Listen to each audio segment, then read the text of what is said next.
Allumez vos télés, sortez le popcorn, un nouveau feuilleton mettant en scène Kyrie Irving démarre en NBA. L'histoire entre Kyrie et Brooklyn, c'est peut-être déjà fini, mais en même temps, est-ce que ça avait déjà réellement commencé? Alors qu'il avait quitté Cleveland pour sortir de l'ombre de LeBron, Kyrie Irving n'est depuis que l'ombre de lui-même. Vaccination, affaires familiales, Uncle Drew fait plus parler de lui pour des affaires hors terrain que pour ses exploits sur le parquet.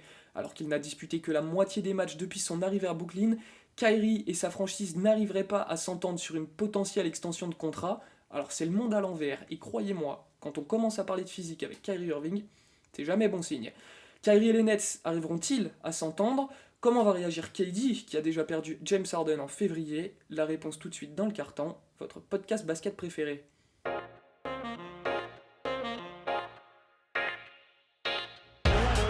Defended by Simmons. Is this the dagger? Iguodala to Curry. Back to Iguodala. Up the layup. Oh, blocked by James. LeBron James with the rejection. Mesdames et messieurs, bonjour, bienvenue dans ce nouvel épisode du Carton. C'est toujours un plaisir de vous avoir en notre compagnie pour parler NBA. Avec moi aujourd'hui, c'est un peu ma Dream Team 92. Il enverrait Patrick Ewing sur le banc, pivot dominant, technique et rugueux, il ne laisse aucune chance au poste bas. Du haut de son mètre 70 et lourd de ses 55 kilos, Benjamin Moubèche est avec nous. Salut Benjamin. 60 kilos maintenant, je progresse, mais T'as passé un cap. T'as passé un merci pour cap. cette Bah, écoute, présentation. on te souhaite une évolution à la Yanis Antetokounmpo. Alors lui distribue des no-look pass venus de l'espace, un peu comme Magic. Il aurait pris le titre de meilleur scoreur à Barclay sans aucune pression. Malgré ça, comme Kyrie, il attend toujours son contrat avec l'analyste, mais pas de chance pour lui, le patron répond plus. Teddy est avec nous. Comment ça va, Teddy? Bah, ça va super bien les gars, ça fait un moment que je suis pas passé ici. Le patron d'ailleurs je le vois dans l'autre écran donc si s'il y a Ouais, moyen de négocier quelque chose, le patron va l'attendre à la sortie, on n'a pas plus qu'à lui dire. Bon les gars, je vous propose qu'on commence tout de suite, qu'on perde pas de temps. On va parler de Kyrie Irving et du petit souci qui semble y avoir avec les Nets. Donc les négociations entre les Nets et Kyrie Irving concernant une prolongation de contrat sont bloquées. Il n'est pas impossible que les Nets décident de trade leur meneur pendant la free agency cet été. On rappelle que Kyrie il a une player option à 36,5 millions l'année prochaine. Benjamin, je me tourne vers toi pour commencer. Est-ce que tu peux nous parler un peu des dernières rumeurs? Qu'est-ce qui se passe exactement avec l'ami Kyrie? Bah, en gros, on s'y attendait un petit peu, mais ce qui bloque, c'est vraiment les conditions de la re-signature. Parce que en soi, forcément, les Nets sont intéressés pour garder un joueur qui est à plus de 27 points de moyenne, 6 passes de moyenne, sur d'excellents pourcentages, qui est une vraie star. Mais ce qui bloque, c'est le fait qu'il ait été si souvent absent, typiquement à cause de son vaccin, enfin de son non-vaccin du coup, ce qui fait qu'il n'a joué que 50% des matchs aux Nets depuis son arrivée. Donc eux, ils veulent se protéger par rapport à ça, et pour ça, ils veulent lui proposer un deal un peu plus court que ce qu'il attend, et éventuellement avec des conditions sur le nombre de matchs joués, et cetera. Mais lui, ce qu'il veut, c'est pas du tout ça. Ce qu'il veut, c'est une extension à long terme, qui le protège lui et qui est très lucrative, même s'il joue pas forcément. En tout cas, c'est ce qu'on entend ces derniers temps. Et du coup, ça bloque à ce niveau-là parce que un camp veut un truc, l'autre camp veut l'inverse. Et donc là, ça met la pression. Et il y a des chances que les rumeurs qu'on entend actuellement par rapport à un potentiel départ, ce soit plus une stratégie pour mettre la pression dans des négociations qui ont l'air assez compliquées entre Sean Marks et Kyrie Irving. Toi, Teddy, t'as suivi un peu ce qui s'est passé. On est quand même un peu habitué maintenant avec un peu les frasques de Kyrie et les petites embrouilles avec sa franchise comme ça. Qu'est-ce que t'en penses de tout ça, toi? bah, c'est clairement ça, c'est que l'intersaison vient juste de commencer, que Kyrie Irving nous fatigue déjà et c'est dommage parce qu'encore une fois depuis 2 ans on oublie quel joueur formidable c'est quand il est sur les parquets, parce que quand il est sur les parquets, il nous régale, mais malheureusement c'est plus ces phrases, à l'extérieur des terrains qui nous déçoivent et qui font aujourd'hui de Kyrie un joueur, limite, on va dire incoachable, mais c'est ce type de gars où en fait, malgré tout ce qu'il a pu déjà accomplir en NBA, bah, Mhm. très peu de franchises, vont se positionner ou même s'il y en a, on voit encore que pour la signature, la re-signature, d'un Kyrie contrat max, qui pourrait clairement mériter par rapport à ce qu'il peut apporter à une franchise C'est quand il est à clair. 100, bah, il y a quand même des doutes et on joue sur les détails du contrat justement pour se protéger côté Nets, côté Sean Marks, et il a bien raison. Et ça peut, en tout cas, ce problème, même pas la période, de la free agency ouverte, peut en enchaîner d'autres, ça peut aller jusqu'à, et c'est ça le pire, on en parlera, un Kyrie qui signe et qui finalement ne souhaite plus jouer et forcer son départ et son transfert, des Nets. Bon, ça, ce serait quand même le pire scénario possible, un peu à la Ben Simmons, ce serait très très moche. Benjamin, dans les rumeurs, on a évoqué les Lakers, les Clippers et les Knicks aussi. Est-ce qu'il y a d'autres destinations ou c'est vraiment que sur ces trois équipes-là principalement? Qu'est-ce qui est le plus probable pour l'instant? Techniquement, il est toujours possible de voir des équipes arriver. On sait par exemple que les Blazers ont un gros cap cet été. Après, la différence, c'est aussi que les franchises que tu as citées précédemment, les Knicks, les Lakers et les Clippers, sont positionnés en termes d'assets et en termes de situation contractuelle pour récupérer Kyrie Irving. Alors, c'est un peu un raccourci parce que les Lakers, eux, sont quasiment à balayer parce que leur seule solution, en fait, c'est de transférer Russell Westbrook. Et je vois pas un monde dans lequel les Nets acceptent de prendre Westbrook alors que quasiment personne n'en veut en échange de Kyrie Irving. Ce serait se tirer une balle dans le pied. Alors de l'autre côté, il y a les Knicks qui sont très très bien positionnés parce que eux, ils peuvent le signer en tant qu'agent libre. Il y a peu de chances qu'ils deviennent vraiment agent libre cet été parce que on en parlera. Il y a un peu des conditions qui font que c'est plus simple s'il prend son option. Mais ils peuvent le signer en tant qu'agent libre en faisant du ménage. Et ils peuvent aussi faire un transfert en envoyant des role players genre Evan Fournier, Burks, euh, ou alors un mec comme Julius Randle qui a quand même un gros contrat. Et côté Clippers, c'est à peu près la même chose. C'est des questions d'assets, c'est-à-dire que pour eux, la free agency, c'est mort. C'est sûr qu'Kyrie Irving doit prendre son option et partir dans un transfert pour partir aux Clippers. Par contre, eux, niveau assets, sont vraiment très très bien. Ils ont Norman Powell, Marcus Morris, Luke Kennard, Robert Covington, Reggie Jackson, Terrence Mann. Là, je peux même continuer un peu plus longtemps. Mais ils ont plein de contrats à balancer, plein de replayers intéressants pour une équipe qui est vraiment un contender. C'est une destination qui plairait à Irving parce que ça lui offre une chance d'essayer de remporter un titre. Il retrouve Tyronn Lue et les Nets peuvent s'y retrouver et peut-être même se débarrasser, admettons, de Joe Harris ou cette Curry dans le deal s'ils ont l'impression que c'est pas équilibré. Donc en fait, si l'une de ces trois options doit être envisagée, c'est clairement les Clippers, mais c'est pas dit que les Nets et Kyrie Irving iront jusqu'à un transfert. Ouais, on verra, on verra si Kyrie est transféré. Toi, t'es dit pareil, un peu du même avis que Benjamin, les Clippers vraiment positionnés en tant que favoris pour récupérer Kyrie Irving si Kyrie est récupérable cet été. Bah, de base, je pensais pas forcément parce qu'à chaque fois, quand il y a des gros transferts, des blockbusters, on a l'impression que c'est toujours ces 3 franchises qui sont citées.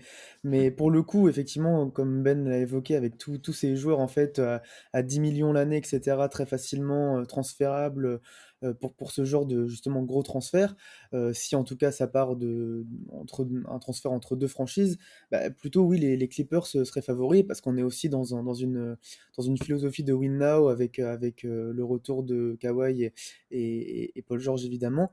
Ouais. Donc après, à voir aussi si tout simplement les Clippers ont réellement envie, parce que c'est possible sur le papier, mais ont réellement envie de transférer autant de joueurs pour récupérer un joueur formidable, mais incertain. On a vu aussi, et on le voit de plus en plus, que les franchises n'ont pas forcément besoin de gagner avec 3 gros joueurs, gros super teams, mais plutôt effectivement deux très très bons joueurs, mais surtout un collectif et justement des role players qui en fait sont capables sur un match, 2 matchs, 3 matchs en playoff éclater. Enfin voilà, on va pas reparler de ces finales NBA, mais c'est des joueurs voilà qui sont pas forcément des All-Stars, mais qui ont déjà apporté. Enfin, je sais que Norman Powell en finale NBA a déjà apporté son grain de sel. Reggie Jackson a déjà montré qu'il portait très bien le maillot des Clippers et qu'il était capable aussi de faire de grandes finales quand LA, les Clippers ont connu leur première finale de conférence de leur histoire. Donc à voir maintenant si vraiment ils veulent se débarrasser d'autant de pièces pour récupérer un seul joueur aussi incertain que Kyrie Irving est.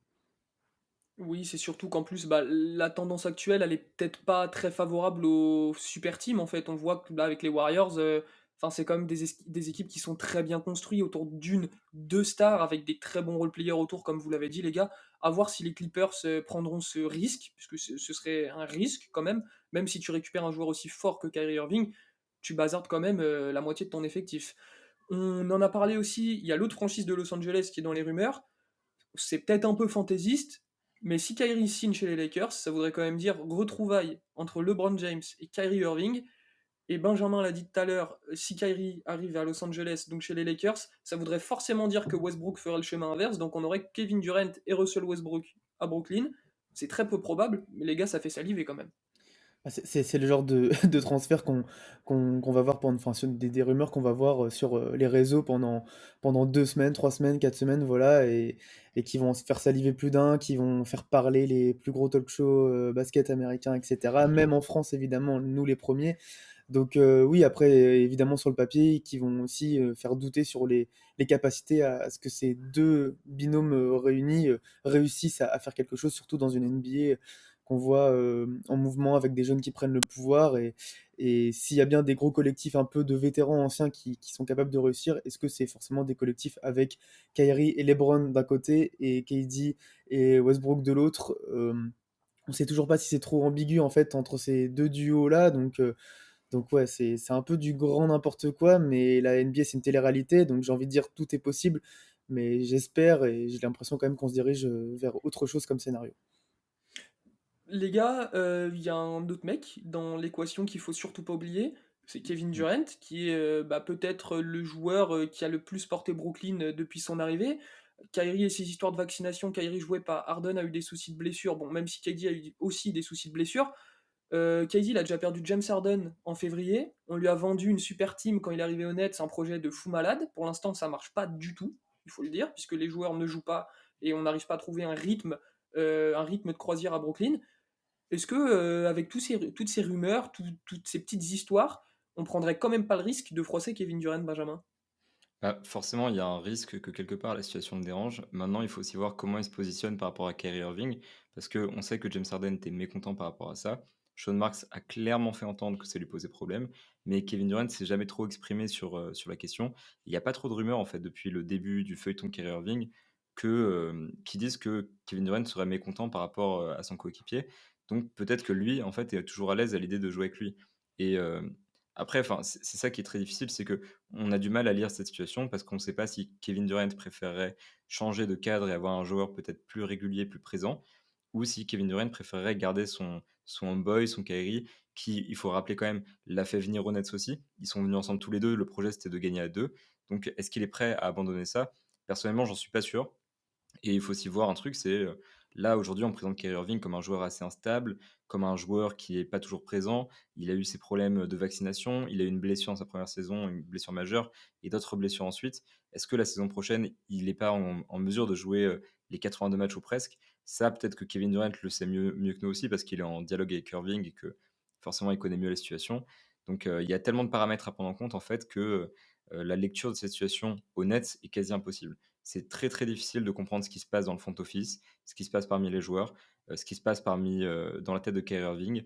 Est-ce que lui veut partir? Est-ce qu'il veut mettre la pression pour re-signer? Est-ce qu'il veut rester à long terme? Est-ce qu'il veut arrêter le basket dans 2 ans? Voilà, c'est Kyrie Irving. On sait très bien que ça peut partir dans toutes les directions. C'est Et clair. donc la situation est quasiment illisible. Toi, t'es dit, imaginons que Kyrie se fasse trade, tu verrais l'effectif des Nets et tout le projet imploser si ça venait à arriver? Je pense que Sean Marks va avoir un énorme seum, ça c'est clair. Surtout quand on sait ce qui s'est passé, comment la hype est revenue petit à petit aux Nets, et tout ce qui s'est passé pour faire venir justement KD, Kyrie, puis James Harden après. Il y a déjà eu un projet, le projet Harden qui a capoté. Si le projet Kyrie aussi se finit, ça peut évidemment enchaîner une autre débord, donc l'envie de partir de KD. Après, moi je crois aussi à un Kyrie en fait qui a juste envie de faire pression. Voilà, c'est une rumeur qui est arrivée, lancée par évidemment Shams Charania, donc tout de suite ça prend des proportions énormes et c'est normal aussi. Donc c'est intéressant de suivre cela, mais ça peut tout simplement aussi juste être un petit coup pour attiser le truc et puis re-signer un gros contrat derrière. Ce qu'il faut aussi dire, c'est que KD et Kyrie, aussi, on va dire, bizarre qu'ils soient, pour passer d'autres mots, voilà, incertains dans leur décision, ça reste aussi des joueurs qui ont peut-être aussi envie de refaire, se refaire une beauté, voilà, une image, et puis toujours envie de gagner. Et je pense que même s'il y a eu cette lourde sortie, lourde défaite au premier tour des playoffs cette année, ont envie de prendre leur revanche ensemble. Et c'est pas non plus forcément des joueurs qui veulent pas prendre leur revanche, qui veulent partir. Et oui, il y a ce côté traite, il y a ce côté un peu lâche parfois, mais peut-être qu'arrivé à un moment, ils ont aussi, ils se rendent compte qu'ils peuvent gagner ensemble et véritablement réussir et prendre leurs responsabilités. C'est ça aussi qu'on attend de ces deux joueurs. Après, le pire scénario, ce serait vraiment que Kyrie parte en tant qu'agent libre. Parce que là, on évoque depuis tout à l'heure un transfert, potentiellement KD qui veut partir ensuite. Mais tout ça, ça dépend aussi beaucoup du coup de cette histoire de player option de 36,5 Ouais. millions. Et il faut savoir quelque chose d'assez important, c'est que Kyrie, s'il signe son extension, s'il prend sa player option, est transférable, mais il peut aussi signer son extension, donc c'est le plus probable.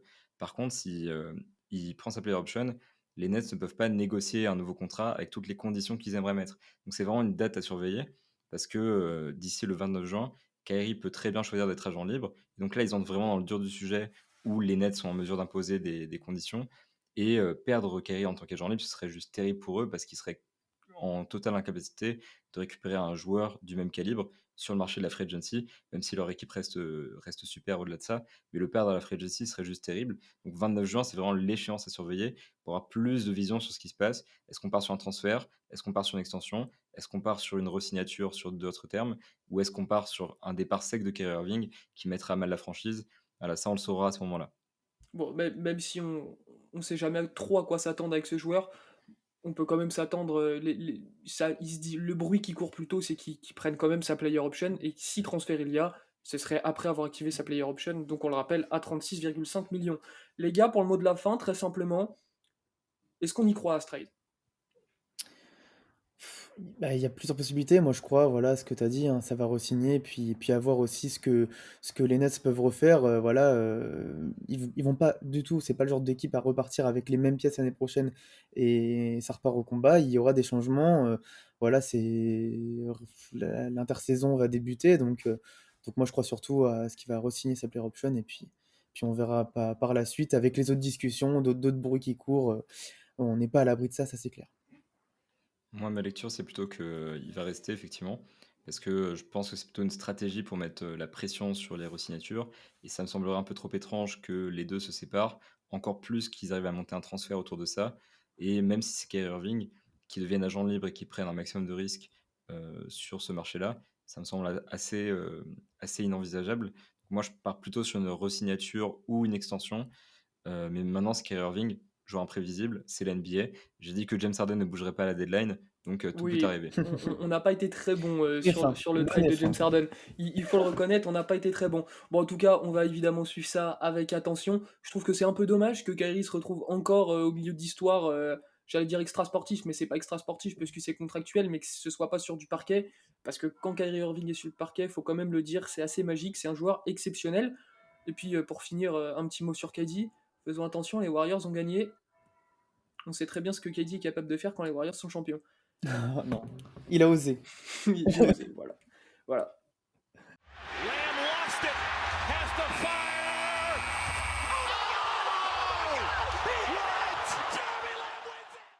Les amis, le buzzer du carton vient de retentir. C'était comme toujours un plaisir de vous avoir parmi nous. N'hésitez pas à nous laisser une petite note sur Apple Podcast et Spotify. Et puis passez sur YouTube, laissez un petit commentaire, donnez-nous votre avis sur ce que vous pensez justement de la situation entre Kyrie Irving et les Nets. On va suivre ça avec grand intérêt avec toute l'équipe de l'analyste pour vous tenir informé au mieux de l'avancée de la situation. En attendant, de mon côté, je vous dis à la fois prochaine. Prenez bien soin de vous.